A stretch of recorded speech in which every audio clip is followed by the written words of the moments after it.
Hello, I'm Mike Taylor. Welcome to my shop. So today I would like to introduce you to a brand new product. It's the Tay-Tools magnetic bandsaw fence.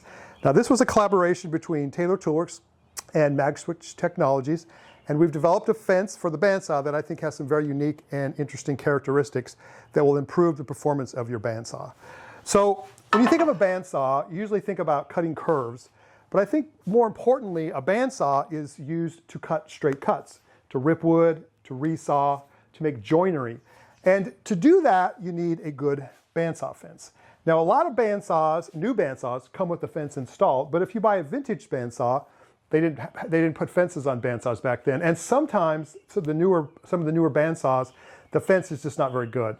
So upgrading is important. So you can buy aftermarket bandsaw fences. These work well, but to install them, you usually have to install a rail in the front, which entails drilling and tapping steel, which not everybody wants to do.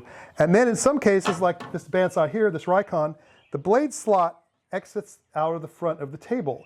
And if you were to install an aftermarket bandsaw fence, that it wouldn't work because you couldn't get your blade out. So we developed this bandsaw fence to account for those things. So the way this works is just real simple. You actually just put it on your table and you turn two levers and this thing locks down tight. And this thing really grabs and it won't slip very easily. Let's talk about some of the features of the magnetic bandsaw fence. First is it's 18 inches long, which means it's a perfect size for a 14-inch up to an 18-inch bandsaw. The aluminum extrusion has been surface ground, so it's nice and straight. The face of the fence has three T-slots. The top has one. This allows you to attach different accessories like an extended fence or a stop, just using T-bolts or T-nuts.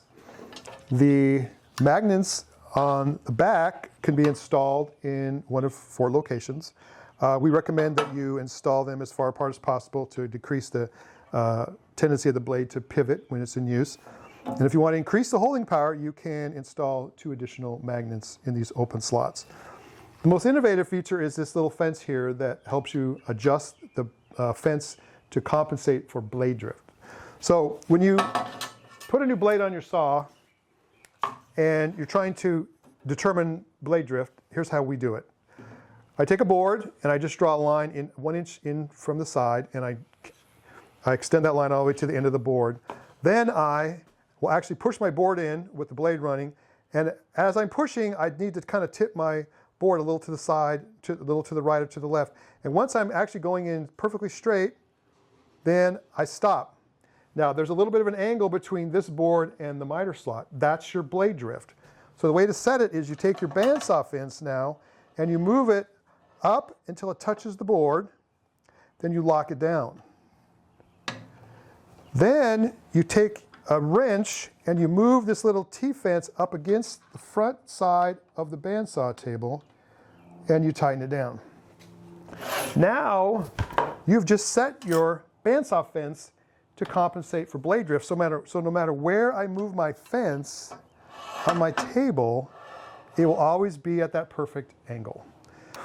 So there you have it, Tay-Tools magnetic bandsaw fence.